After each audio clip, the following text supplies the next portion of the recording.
Hello student, welcome to our new real study channel. My name is Satish.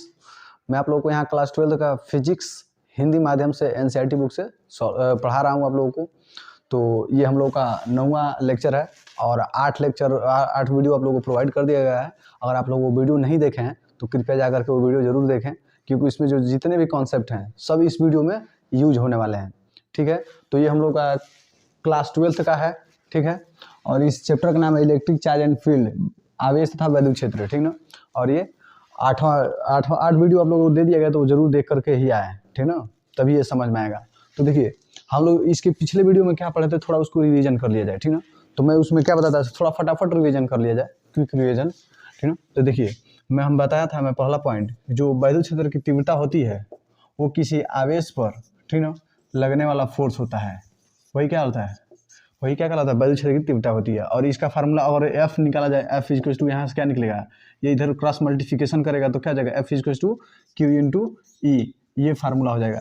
ये formula हम लोग पढ़े थे। ठीक ना, और मैं क्या बताया था कि प्लस क्यू आवेश के कारण, और यहाँ पे कोई पॉइंट पी है और यहाँ वैद्युत क्षेत्र की तीव्रता निकाली जाए तो यहाँ से बाहर की तरफ होता है।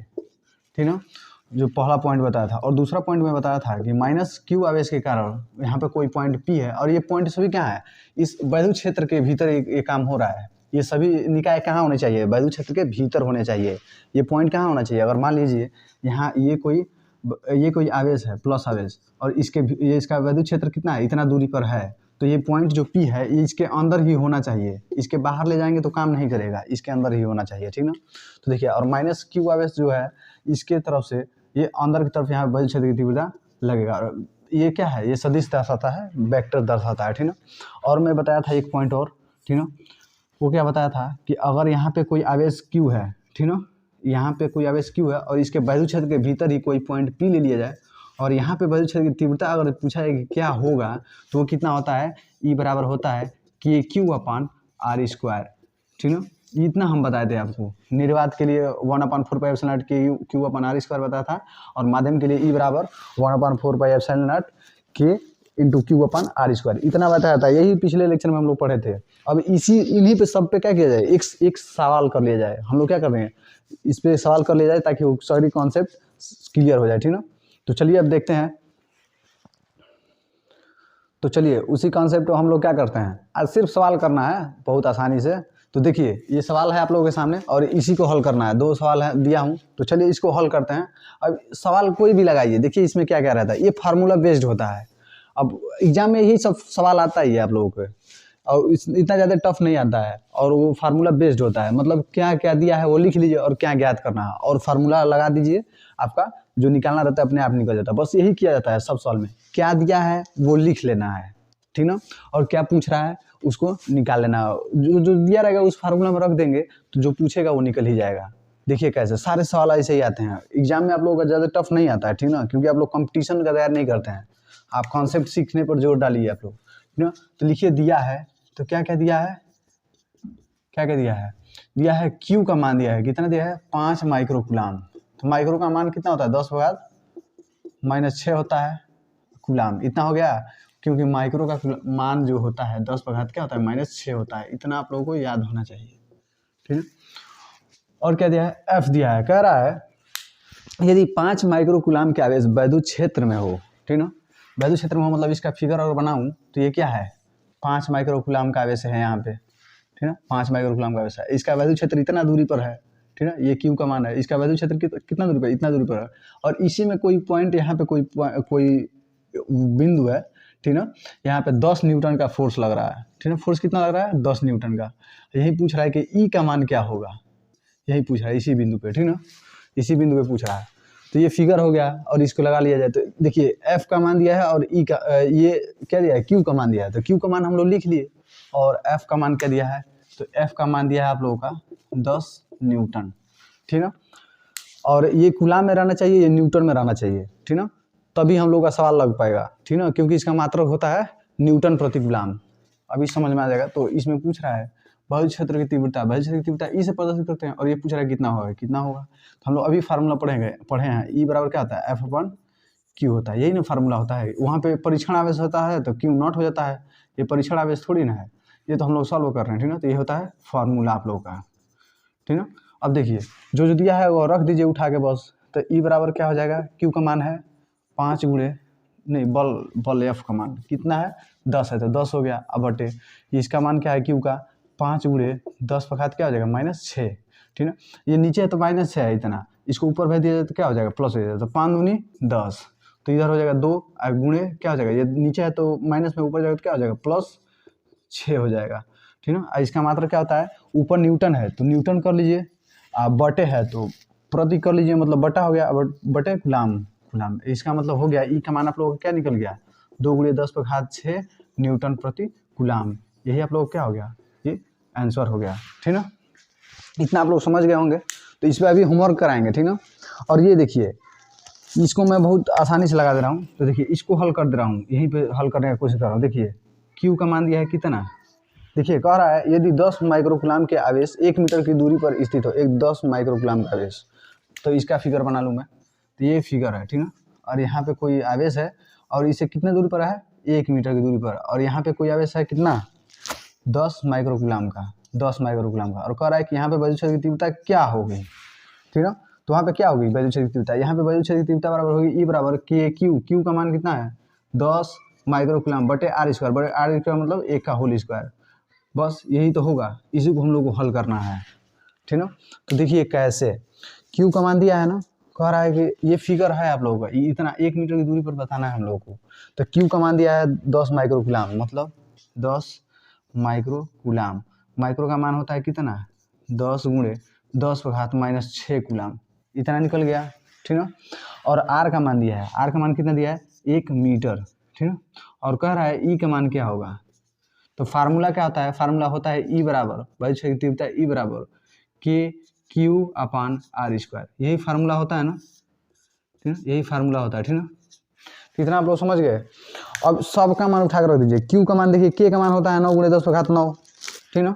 तो यहीं पर हल कर लीजिए, ई बराबर होता है के का मान होता है 9 गुणे 10 पर घात 9 होता है, गुणे के का मान क्या है, क्यू का मान क्या है, क्यू का मान है 10 गुणे 10 पर घात क्या हो जाएगा -6, अब बटे है तो बटे आर स्क्वायर, का मतलब बटे 1 का होल स्क्वायर। बस इसको हल कर लीजिए, ये कितना हो जाएगा, ये 10 पर घात +1 है, इसमें जुड़े तो 10 हो जाएगा, 10 पर घात -6 हो जाएगा। अब इसको आप लोग हल कर लीजिएगा, ठीक ना।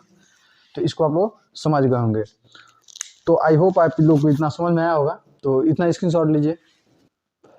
तो अब आप लोगों को 2 होमवर्क दे रहा हूँ इसी पे बेस, क्योंकि यही सवाल सब आता है और बाकी और सवाल अभी करा रहा हूँ। तो इतना आप लोग स्क्रीनशॉट ले लीजिए। देखिए क्या कह रहा है, वही सवाल है, वही ऐसे ही करना है। कह रहा है कि यदि 2 माइक्रोकुलाम का आवेश वैद्युत क्षेत्र में हो और इस पर 2 गुणे 10 पर 5 न्यूटन का बल लगता हो, तो वैद्युत क्षेत्र की तीव्रता ज्ञात कीजिए। अब दिया है क्या, क्यू का मान दे दिया है 2 माइक्रोकुलाम, इसको कुलाम में चीज कर लीजिएगा माइक्रो का मान रख करके, और दे रहा है एफ का मान 2 गुणे 10 पर 5 न्यूटन का। तो हम लोग जानते हैं ये बराबर एफ अपान क्यू होता है, तो एफ का मान रख दीजिएगा, क्यू का मान रख दीजिएगा और उसको सॉल्व कर लीजिएगा।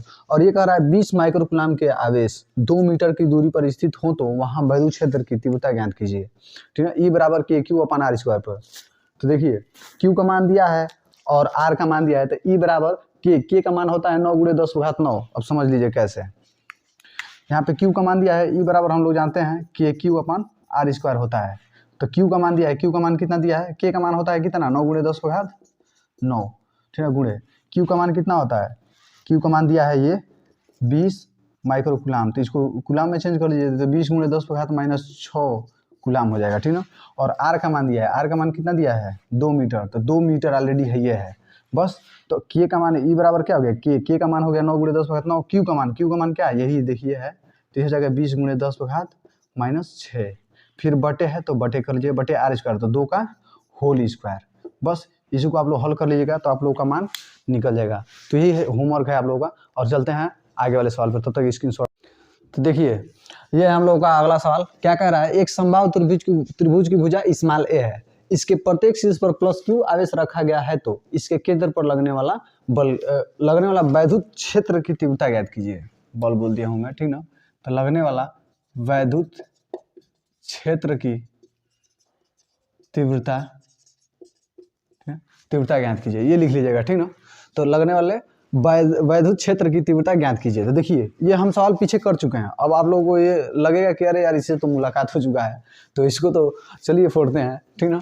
तो देखिए मैं क्या कह रहा हूँ कि ये क्या है, एक समबाहु त्रिभुज है, ठीक ना, एक समबाहु त्रिभुज है। इसके प्रत्येक शीर्ष पर क्या किया गया है, प्लस क्यू आवेश रखा गया है, प्लस क्यू आवेश रखा गया है, यहाँ पे भी प्लस क्यू आवेश रखा गया है, ठीक है। इसके केंद्र पर कितना पूछ रहा है कि रखा गया है, तो इसके केंद्र पर इसका केंद्र कहाँ मिलेगा, देखिए केंद्र पर पूछ रहा है, तो तीनों कोण का अर्थक करने पर क्या होगा, तो यहाँ पे मिलता है केंद्र, ठीक ना, यही मिलता है, तो तीनों का मान लेता है यहाँ पे क्या है, केंद्र है, ठीक ना। और ये दूरी जो है, ये दूरी ये मान लेते हूँ आर है, और ये दूरी क्या है, ये भी आर है, तब ये भी क्या होगा, आर ही होगा। इतना समझ में आया आप लोगों को। अब देखिए बल निकाल रहे थे ना, तो बल भी क्या है, एक सदिश राशि है, उसका भी एक दिशा होता है, ठीक ना। ये फोर्स, ये क्या है, वैद्युत क्षेत्र की तीव्रता ज्ञात करना है यहाँ पे, तो ये भी क्या है, सदिश राशि, इसका भी एक क्षेत्र होगा, ठीक ना। देखिए तो बल क्या होता है, प्लस के कारण बाहर की तरफ धक्का देता है, ठीक ना, प्लस प्लस आवेश के कारण, और माइनस माइनस के कारण क्या करता है, आकर्षित करता है। इसमें एक ही आवेश लिया जाता है बल का। देखिए फार्मूला क्या था, F बराबर था के Q1 Q2 upon R square. देखिए इसमें दो आवेश थे, एक ये अवस्था, एक ये आवेश था, और अभी ई बराबर पढ़ेंगे हम लोग कि Q अपान आर स्क्वायर, बस इसमें एक ही आवेश रहेगा, हम लोग को यही पढ़ना है। ये भी सदिश राशि होता है, ये भी सदिश राशि होता है, ठीक ना। तो इस पे हम लोग सवाल लगा चुके हैं, अब इस पे लगाएंगे, ठीक ना। देखिए के है आर स्क्वायर बटे आर स्क्वायर, यहाँ पे दोनों के Q1 Q2 है, यहाँ पे दो आवेश हैं, लेकिन इसमें क्या है, सिर्फ एक आवेश है। देखिए एक आवेश के कारण यहाँ पे वैद्युत क्षेत्र की तीव्रता निकाली जा सकती है, और आर दूरी पर।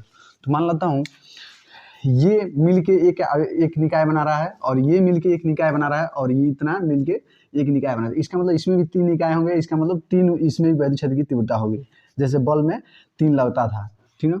तो देखिए यहाँ पे देखिए इस प्लस आवेश के कारण मान लेता हूँ आर दूरी पर, ठीक ना, एक वैद्युत क्षेत्र की तीव्रता काम करेगी, जो क्या होगी, ये प्लस के कारण क्या होती है, वैद्युत क्षेत्र की तीव्रता बाहर की तरफ जाती है, और इसे मान लेते हैं E1 वेक्टर मान लीजिए इसे, ठीक ना। इतना हो गया। और देखिए ये है प्लस की वजह से क्या होती है, बाहर की तरफ काम करती है। मैं बोला हूँ ना, प्लस की वजह से वैद्युत क्षेत्र की तीव्रता कहाँ काम करता है, बाहर की तरफ। माइनस क्यू आवेश के कारण कहाँ काम करती है, अंदर की तरफ, ठीक है, वैद्युत क्षेत्र की तीव्रता अंदर की तरफ होती है। तो ये मैं बता चुका हूँ आप लोगों को, ठीक है। तो वही काम किया जा रहा है। देखिए प्लस आवेश है ये भी, तो ये भी क्या होगा, बाहर की तरफ काम करेगा। और यहाँ पे मान लेता हूँ E2 वेक्टर, ठीक है, वेक्टर, उसमें भी वेक्टर आप लोग लगा सकते हैं, मैं लगाया नहीं था, भूल गया था। तो देखिए और ये क्या है, ये भी प्लस है, तो प्लस क्या करता है, बाहर की तरफ करता है। तो यहाँ पे पॉइंट पे निकाला जाए तो यहाँ पे भी क्या होगा, बाहर की तरफ काम करेगा। मान लेता हूँ E3 है वेक्टर, ठीक ना। अब क्या किया जाए, हम लोग उसमें क्या कर देते हैं, अब ये कोण पता कर लिया जाए कितना है। तो ये देखिए ये कोण जो है 60 अंश का होगा, ये भी कोण कितना होगा, 60 अंश का होगा। और एक और बात बता दूं मैं आप लोगों को, मैं उसमें थोड़ा 45 अंश कर दिया हूँ, तो उसको आप लोग सही कर लीजिएगा, क्योंकि ये 60 अंश का होगा। देख लीजिए कैसे 60 अंश का होगा। एक गोले पर कितना कोण बनेगा, कितना बनता है, 360 अंश का। तो देखिए ये सारे कोण 60 अंश के होंगे। देखिए 60 अंश, 6 दूनी 12, 6 3 18, 6 चौके 24, 6 5 30, 6 6 36। तो देखिए 60 का ये बनेगा, 60 का ये, 60 क्या हो जाएगा, तो ये 60 का होगा, और ये भी 60 का होगा, तो ये 60 के होंगे, ठीक ना, ये 60 अंश के होंगे, ठीक है। तो इसका मान क्या हो जाएगा, देखिए इसका मान क्या हो जाएगा, जिसके साथ ये जुड़ा रहता है। तो इस तीर का मान क्या होगा, देखिए मैं बताया था आप लोगों को कि जब देखिए जब वियोजन का क्या नियम बताता है, माना था ए वेक्टर है और ये बी वेक्टर है, तो अगर इस पे क्या किया जाए, यहाँ पे θ1 कोण बना दिया जाए, यहाँ पे θ2 कोण बना दिया जाए, तो ये हो जाएगा ये तीर का मान क्या हो जाएगा, a cos θ1 हो जाएगा, ठीक है। और इसका मान क्या हो जाएगा, इस तीर का b cos θ2 हो जाएगा। जो कोण सटा रहता है उसको क्या कहते हैं, कास के साथ लिख देते हैं। मान लेते हैं ये कोण सटा हुआ है इसमें, तो इसमें क्या हो जाएगा, E1 cos 60 अंश हो जाएगा, ठीक है। और इसमें क्या हो जाएगा, ये कोण कितना हो जाएगा, देखिए ये भी कोण सटा हुआ है, तो E2 है तो E2 कर लीजिए, जो सटा हुआ है इसको क्या कर लीजिए, cos 60 अंश कर लीजिए। तो इतना हुआ। अब इसको क्या कीजिए, इसको किया जाए कि एक रेखा खींच लेते हैं, और ऊपर की दूरी प्लस मान लेते हैं अपने मन से, नीचे का माइनस, यही ना करते हैं बस। तो इसको उठा के उस रेखा पर कर दीजिए, इसको उठा किए तो ये क्या हो जाएगा, E1 cos 60 अंश, इतना हुआ। अब इसको थोड़ा मिटा लिया जाए, नहीं तो डिस्टर्ब करेगा। और इसको भी उठा के उस पर कर दिया तो ये क्या हो जाएगा, E2 cos 60 अंश, इतना हो जाएगा। और ये ऑलरेडी E3 क्या है, इस पर है ही। तो अब परिणामी वैद्युत क्षेत्र की तीव्रता क्या होगी, परिणामी बिल्कुल वैसे ही है, परिणामी वैद्युत क्षेत्र की तीव्रता बराबर क्या होगी, तीव्रता E बराबर क्या होगी, तो ऊपर क्या है, ऊपर की दूरी सभी प्लस में होता है, E1 का 60 अंश प्लस E2 का 60 अंश और माइनस नीचे का है क्या है, E3 है, तो E3 कर लीजिए, ठीक है ना। अब E1 का और E2 का और E3 का मान निकाल लीजिए, E1 हो गया, ये E2 हो गया, ये E3 हो गया, ठीक है। और का 60 अंश का मान हम लोग जानते हैं कितना होता है, बताइए कितना होता है, 1/2 होता है, ठीक है, इसको भूलिएगा मत।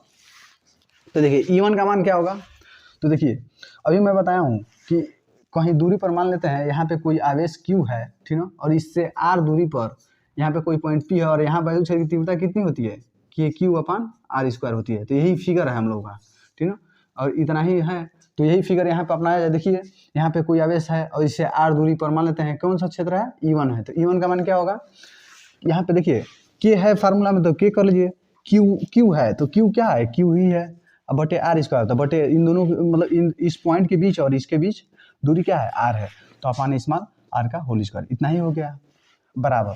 अब E2 कहाँ लग रहा है, E2 यहाँ लग रहा है, ठीक है। तो यहाँ पे देखिए फार्मूला में ही K है तो K कर लीजिए, ठीक।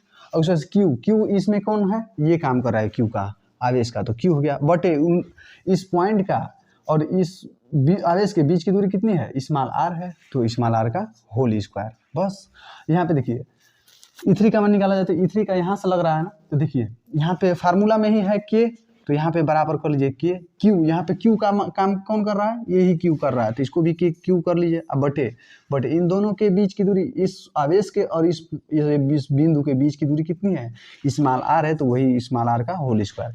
अब सबका मान पता चल गया, उठा कर रख दीजिए इसमें, तो E बराबर क्या हो जाएगा, E1 का मान है KQ/R², का 60 अंश का मान होता है 1/2, फिर प्लस है E2 का मान क्या है, KQ/R², का 60 अंश का मान है 1/2, माइनस E3 का मान क्या है, देखिए यहाँ पे है KQ/R², ठीक है। तो E बराबर, अब देखिए यहाँ पे भी क्या है 1/2 KQ/R², यहाँ पे भी 1/2 KQ/R², यहाँ पे KQ/R², तो 1/2 मतलब होता है आधा, आधा और आधा मिलके क्या हो जाएगा, पूरा हो जाएगा, ये दोनों आधा आधा मिलके क्या हो जाएंगे, पूरा हो जाएंगे, तो 1/2 मिलके कितना हो जाएगा, 1 हो जाएगा, ठीक है।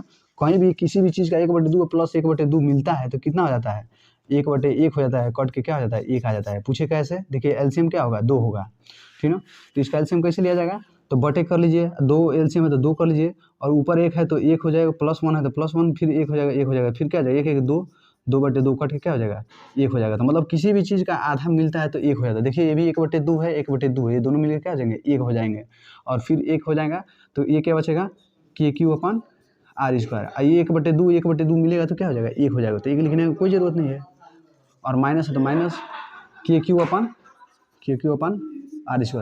ये प्लस और माइनस कट के क्या हो जाएगा, खत्म हो जाएगा, और ई का मान क्या आ जाएगा, 0 आ जाएगा, 0 न्यूटन प्रति कूलम, इसका मात्रा क्या होता है, 0 न्यूटन प्रति कूलम। तो यही आप लोग क्या हो गया, आंसर हो गया।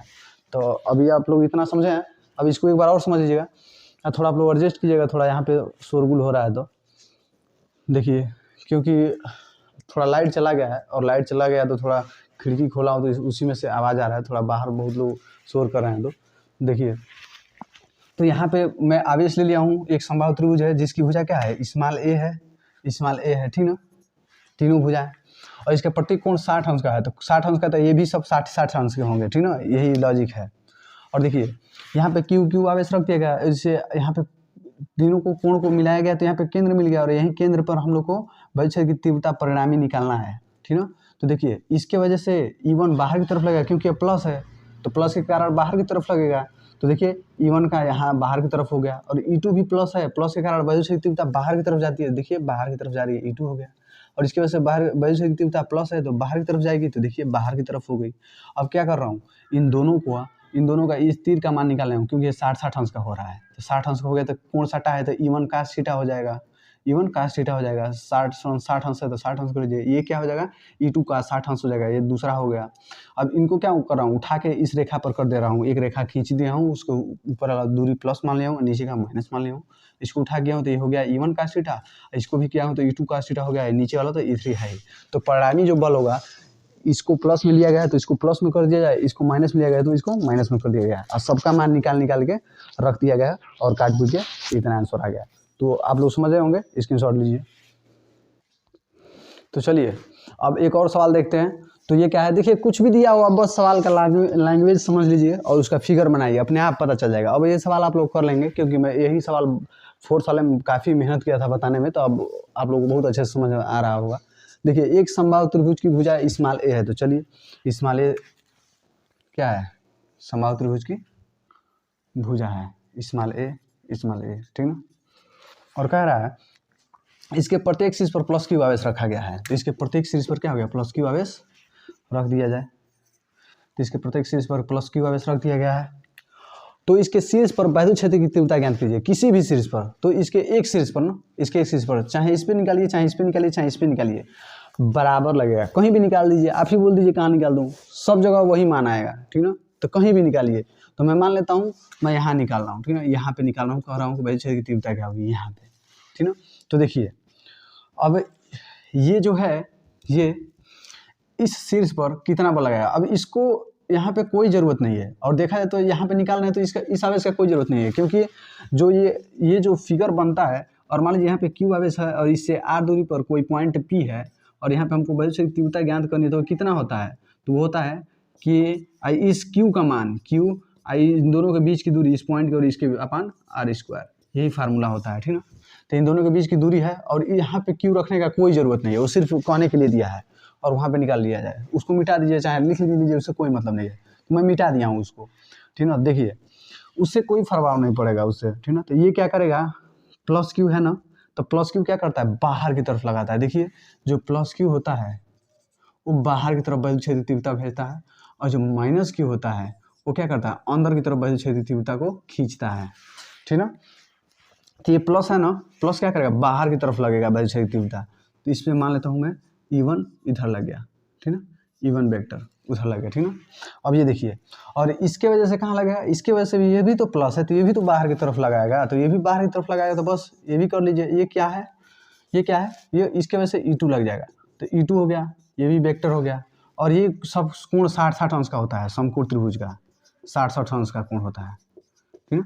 तो ये भी कितना हो जाएगा, 60 अंश का हो जाएगा। देखिए शीर्षाभिमुख कोण से ये कोण जब ऐसे, ये कोण बराबर ये कोण होता है, ठीक ना। तो देख लीजिए ये कोण बराबर ये कोण नहीं होगा, तो ये 60-60 अंश हो गया। अब याद कीजिए, मैं आप लोग को एक बात बताया था। अब देखिए यहाँ कुछ मैं बता रहा हूँ पहले, तो पहले ये तो समझ में आ गया आप लोगों को इतना, ठीक है। तो पहले एक काम किया जाए, E1 और E2 का मान लिख लिया जाए। तो E1 कितना होगा, तो E1 देखिए, E1 किसकी वजह से, इसके वजह से लगा, E बराबर के क्यू अपन आर, इसको ना के है पहले ही से फार्मूला में, तो के कर लीजिए, इंटू क्यू का काम कौन कर रहा है, यहाँ पे प्लस क्यू कर रहा है, तो क्यू कर लीजिए, बटे इन दोनों के बीच की दूरी, क्या है, स्मॉल आर है तो बटे r² है, और इन दोनों के बीच की दूरी कैपिटल स्मॉल ए है, तो स्मॉल ए का होल स्क्वायर, E1 हो गया। और E2 का मान निकाला जाए, तो E2 का मान क्या होगा, इसके वजह से लग रहा है, तो यहाँ पे ये फार्मूला में के है, तो के कर लीजिए। और यहाँ पे क्यू का काम कौन कर रहा है, प्लस क्यू कर रहा है, तो प्लस क्यू ही रहने दीजिए, ठीक है। बटे इन दोनों के बीच की दूरी का होल स्क्वायर, तो इन दोनों के बीच की दूरी स्मॉल ए है, तो इसका भी होल स्क्वायर, बस। तो के क्यू अपन r²। अब देखिए E1 बराबर, देखिए E1 बराबर के क्यू अपन r², और E2 बराबर भी के क्यू अपन r² है। तो E1 बराबर E2 है कि नहीं। और मैं एक नियम बताया था आप लोगों को, मैं बताया था जब इन दोनों के बीच की कोण कितना हो, 60 अंश, और ये ए वेक्टर हो और ये क्या हो, बी वेक्टर हो, यदि, और बताया था यदि ए बराबर बी हो तो रिजल्टेंट क्या होता है, कौणी में 3a या बराबर होता है b कौणी में 3। यही बताया था, यही डायरेक्ट आप लोगों को फार्मूला बताया था इंपॉर्टेंट पॉइंट में, ठीक ना। आप लोग को याद ना हो तो याद कर लीजिए, यही बताया था। तो इस नियम से अगर लगाया जाए तो क्या करना है, ए का मान, ये तो ई का मान है ना, तो यहाँ पे देखिए यही फिगर यहाँ सेम बन रहा है, इतना फिगर देख लीजिए, यही बन रहा है कि नहीं, यही, ठीक ना। और यहाँ ए बराबर बी है, तो यहाँ देख लीजिए E1 और E2 आपस में बराबर है कि नहीं, देख लीजिए E1 और E2 का मान दोनों में सेम है, ठीक ना। तो अब क्या किया जाए, अब यहाँ पे हम लोग लिख सकते हैं परिणामी वैद्युत क्षेत्र की तीव्रता बराबर ई बराबर क्या हो जाएगा, यहाँ लिख लेता हूँ, ई बराबर हो जाएगा ए कौणी में 3 है, तो कौणी में 3 है तो कौणी में 3 लिख लीजिए, कौणी में 3 का कौणी में 3 हो गया। ए का मान क्या है, यहाँ पे ए दिया है, ए बी, और वहाँ पे ई दिया है, तो ई का मान क्या है, के क्यू अपन a²। तो यही क्या हो जाएगा, इसका आंसर हो जाएगा। देख लीजिए ए बराबर बी होना चाहिए, तो यहाँ पे E1 बराबर E2 है, ठीक ना। बस ए और बी है यहाँ पे E1 और E2 है बस। तो यहाँ पे देखिए ए का मान रख दीजिए या बी का मान रख दीजिए, दोनों बराबर है तो इसका मान सीधे मिटा दीजिए, कोई मतलब नहीं है। तो हो जाएगा रिजल्टेंट जो होगा वो आर बराबर कौणी में 3 ही हो जाएगा। तो यहाँ पे कौणी में 3 हो गया और यहाँ पे ए, तो एक E1 का मान यहाँ पे क्या है KQ/R²। तो इतना आंसर हो गया आप लोगों का, ये समझ ही गए होंगे। इसके वजह से उधर वैद्युत क्षेत्र की तरफ लगेगा क्योंकि ये प्लस में है तो उधर लगेगा, ये भी प्लस में है तो ये बाहर की तरफ लगेगा। दोनों भी 60 अंश का कोण है तो ये भी ये फार्मूला लगा सकते हैं। यही काम एकदम फोर्स वाले में, बॉल में वाले में भी होता है। कितना आप लोग समझ गए होंगे, इसका स्क्रीनशॉट लीजिए।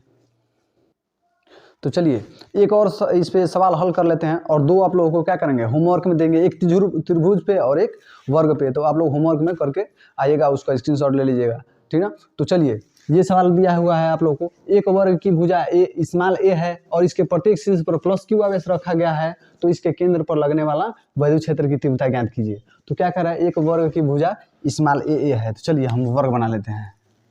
देखिए ये वर्ग हो गया, ये वर्ग लग रहा है, नहीं लग रहा है भाई। चलिए इसको वर्ग बना लेते हैं, कोई बात नहीं, वर्ग होना चाहिए ना।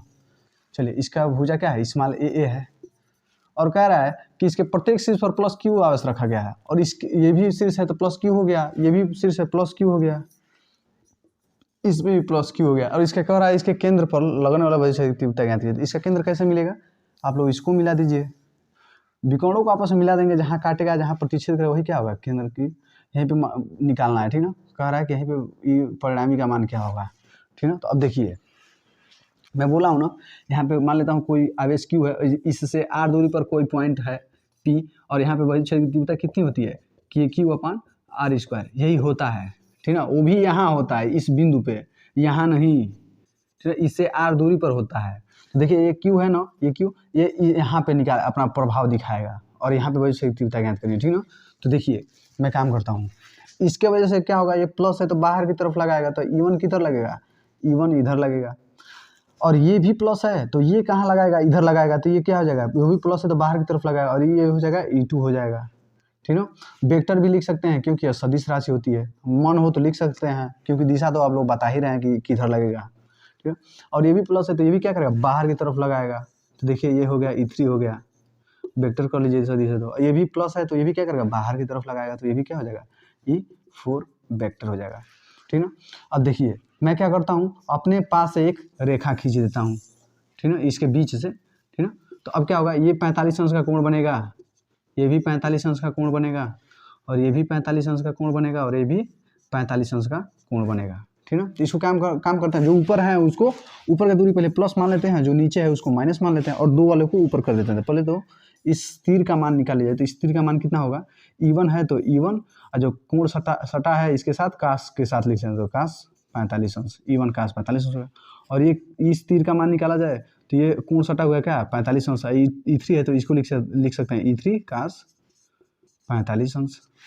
फिर यही काम यहाँ पे किया जाए, इस तीर का मान क्या होगा, ये E2 है तो E2 कर लिया जाए और ये कोण सटा है 45 अंश तो कास 45 अंश। और ये भी है ये क्या है E4 है तो इसको क्या करिए E4 और ये कास 45 अंश सटा है तो कास 45 अंश, ठीक ना। और इन दोनों को ऊपर कर लिया जाए, जो ऊपर वाला है जो नीचे है उसको नीचे कर लिया जाए।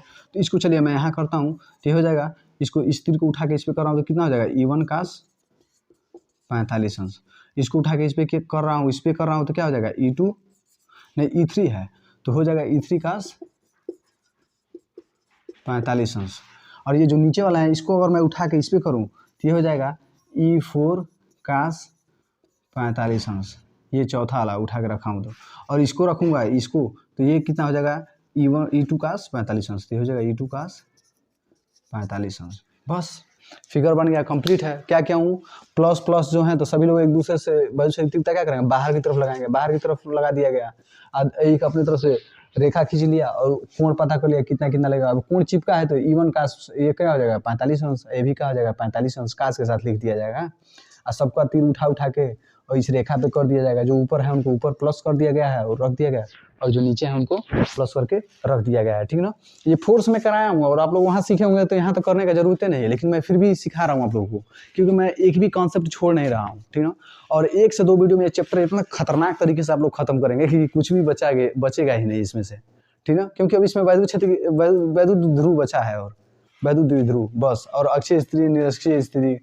चलिए बहुत महत्वपूर्ण पॉइंट अब 2-3 बचा है, बस 2 वीडियो में खत्म हो जाएगा। तो देखिए यहाँ पे E1 निकाल लिया जाए, ठीक है। E1 क्या होगा, देखिए E1 बराबर Q फार्मूला में होता है, तो Q हो जाएगा। और सब Q का मान क्या कर रहा है, प्लस Q ही है, तो प्लस Q अब बटे दोनों के बीच की दूरी, तो दोनों के बीच की दूरी क्या है, स्मॉल r मान लेते हैं, तो स्मॉल r मान लेते हैं, तो स्मॉल r का होल स्क्वायर। और E2 का भी मान वही होगा, ठीक ना। E2 और E3 और E4 सबका मान वही होगा। E1 बराबर E2, E3 बराबर E4 सभी आपस में क्या होंगे, बराबर, क्योंकि प्लस Q आवेश ही लग रहे हैं, समान आवेश हैं और समान दूरी पर हैं, तो समान वैध की तीव्रता ही लगेगी। यही कॉन्सेप्ट है, जब समान आवेश की मात्रा है और समान दूरी पर हैं, देख लीजिए समान दूरी पर हैं, तो उसका मान कितना होगा, वही बराबर ही लगेगा। तो कितना होगा, देखिए E1 का मान रख दीजिए, कितना होगा, सबका मान हो जाएगा KQ/r², इतना ही तो होगा। तो लिख लीजिए परिणामी वैद्युत क्षेत्र तीव्रता, परिणामी वैद्युत क्षेत्र की तीव्रता E बराबर क्या होगा, तो यहाँ से लिख लेते हैं, E बराबर हो जाएगा, ऊपर का प्लस कर लेते हैं ना, तो E1 cos 45 अंश, E1 cos 45 अंश, फिर क्या है प्लस E3 cos 45 अंश, फिर माइनस क्या है, अब इधर का सब नीचे माइनस में हो जाएगा, तो इधर क्या हो जाएगा E2 cos 45 अंश, फिर माइनस एक और क्या है E4 cos 45 अंश, ठीक है। जो नीचे के थे उनको नीचे में माइनस कर लिया गया, जो ऊपर थे उनको प्लस माना गया तो प्लस में कर लिया गया, बात खत्म। अब सबका मान उठा कर रख दिया जाए। cos 45 अंश का मान हम लोग जानते हैं कितना होता है, 1/2 होता है। चलिए सबका मान रखते हैं, तो इसका मान क्या होगा, इसका भी मान KQ/r² होगा, इसका मान होता है 1/2 बस, प्लस E3 का भी मान KQ/r² है, और कणी में इसका मान हो जाएगा 1/2, माइनस है तो माइनस E2 का मान भी होगा KQ/r², इसका मान हो जाएगा 1/2, फिर माइनस तो माइनस E4 का मान हो जाएगा KQ/r², फिर cos 45 का मान है कणी में 1/2, ठीक है। ये जितना माइनस है उतना प्लस है, खत्म, ये जितना माइनस है उतना ही प्लस है, खत्म। ये बराबर क्या आ गया, 0 न्यूटन प्रति कूलाम, यही क्या हो जाएगा आप लोग का आंसर हो जाएगा, ठीक है। तो ये हम लोग का आज का लास्ट सवाल था, और मैं आप लोग इसका स्क्रीनशॉट ले लीजिए, फिर समझा देता हूँ एक बार और। तो इस सवाल को एक बार और देख लेते हैं। तो ये प्लस प्लस आवेश हैं और इन सबसे r दूरी पर लगाना है बल, तो देख लीजिए, तो बल नहीं वैद्युत क्षेत्र तीव्रता ज्ञात करनी है, तो प्लस है तो प्लस बाहर की तरफ करता है, ये प्लस बाहर की तरफ करेगा, ये प्लस बाहर की तरफ करेगा, ये भी बाहर की तरफ करेगा। और देख लेते हैं कोण कितना कितना बनेगा, और एक रेखा खींचते हैं, सबको उस पर कर लेते हैं। तो इतना आप लोगों का हो गया, स्क्रीनशॉट आप ले लिए हैं, ठीक है। तो मैं बल में भी बताया हूँ, तो इसीलिए मैं उतना ज़्यादा डीपली जा नहीं रहा हूँ, क्योंकि मैं बता चुका हूँ, ठीक ना, और अच्छे से भी आप लोगों को उतरवा रहा हूँ। तो ठीक है, अब होमवर्क दे रहा हूँ, ठीक ना। अब तो चलिए, अब मैं आप लोगों को 2 होमवर्क दिया हूँ, जिसमें कह रहा है पहला, एक वर्ग की भुजा स्मॉल a है और इसके प्रत्येक शीर्ष पर प्लस Q आवेश रखा गया है, तो इसके एक शीर्ष पर लगने वाला वैद्युत क्षेत्र की तीव्रता ज्ञात कीजिए, ठीक है। बहुत जल्दी बता रहा हूँ, क्योंकि आप लोग समझ चुके हैं। इसका फिगर बनाया जाए तो ये ऐसा है, ठीक ना, यहाँ पे भी प्लस Q है, यहाँ पे भी प्लस Q है, यहाँ पे भी प्लस Q है, और यहाँ पे भी प्लस Q है। तो कह रहा है इन चारों पर कहीं भी बता दीजिए कितना होगा, तो मैं मान लेता हूँ यहाँ बता रहा हूँ, तो यहाँ बता रहा हूँ, तो यहाँ पे Q का मान रखने का कोई ज़रूरत नहीं है।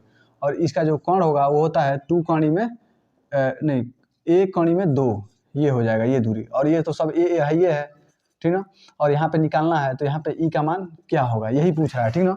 तो आप लोग निकाल लीजिएगा, ठीक ना, क्योंकि ये बाहर की तरफ चला जाएगा और ये इधर जाएगा, ये इधर जाएगा, तो सबको एक रेखा पे कर लीजिएगा और उसका मान निकाल लीजिएगा, ठीक ना। मैं बताऊंगा कल। और ये कह रहा है कि एक समबाहु त्रिभुज की भुजा स्मॉल है, तो स्मॉल ए है, और इसके प्रत्येक शीर्ष पर -2 माइक्रोकूलम, +2 माइक्रोकूलम तथा -2 माइक्रोकूलम का आवेश रखा गया है, ठीक ना। और कह रहा है कि इसके -2 माइक्रोकूलम शीर्ष पर, इस पे निकाल लीजिए चाहे इस पे, क्योंकि ये दोनों क्या है -2 माइक्रोकूलम के आवेश हैं, ठीक ना। तो इस पे या इस पे निकाल लीजिए कि वैद्युत क्षेत्र की तीव्रता क्या होगी। तो मैं मान लेता हूँ आप लोग इसी पे निकाल लीजिए, तो इस पे पूछ रहा है क्या होगा, ठीक ना। और इसको लगा लीजिएगा, मैं कल बताऊंगा ही, और लगा लेंगे तब भी, नहीं लगाएंगे तभी। और इसका आंसर कमेंट कर दीजिएगा कि इसका कितना आएगा, इसका कितना आएगा, ठीक ना। तो चलिए आज का लेक्चर यहीं तक रहने देते हैं, स्क्रीनशॉट ले लीजिए। तो चलिए आज का लेक्चर यहीं तक ख़त्म करते हैं। और हम लोग न्यूमेरिकल बहुत अच्छे से कर रहे हैं, एक एक करके फोड़ते जा रहे हैं, कॉन्सेप्ट को बहुत अच्छे से क्लियर करते हुए जा रहे हैं। और 1 से 2 लेक्चर में ये चैप्टर ख़त्म हो जाएगा और भी बहुत ही खतरनाक तरीके से हम लोग ख़त्म करेंगे। और बहुत खुशी हो रही है हमको भी कि मैं बहुत ही अच्छे से यहाँ पे अपना 100% मैं दिया हूँ और आप लोगों को समझाने का कोशिश किया हूँ। मैं थोड़ा जल्दी बोल रहा हूँ इसलिए क्योंकि वीडियो लंबा हो जाता है, इसलिए मुझे कवर भी करना रहता है सब कुछ। तो आप लोग अच्छे से समझे भी होंगे और पूरे इस लेक्चर को, इस चैप्टर को अच्छे से अगर आप लोग पढ़ लिए ना तो आगे कोई दिक्कत होगा ही नहीं। और ये चैप्टर समझ में आ गया तो समझ लीजिए कि आपको फिजिक्स आ गया। ये इस चैप्टर को समझने के बाद इस चैप्टर को बहुत ही अच्छे से आप लोग पढ़िएगा। इसको स्किप कहीं मत कीजिएगा, छोड़िएगा मत कहीं। इसको बहुत अच्छे से इसका नस नस पकड़ के चलिएगा क्योंकि आगे के चैप्टर सभी इससे रिलेटेड हैं, वो इसी के आधार पर तैयार होंगे। ये बात समझ लीजिए क्योंकि मैं खुद पढ़ा हूँ, मैं खुद 12th का स्टूडेंट रहा हूँ, तो मुझे पता है। तो मैं जिस रास्ते से आप लोग जा रहे हैं मैं उससे गुजर चुका हूँ और एक एक जो दर्द आप लोग फील कर रहे हैं मैं फील कर चुका हूँ, इसलिए मैं बोल रहा हूँ, ठीक है, ताकि आप लोग कोई दिक्कत ना हो। ठीक है, तो चलिए मिलते हैं नेक्स्ट वीडियो में, वेट करते रहिए। ठीक है, okay, love you all, bye bye, take care.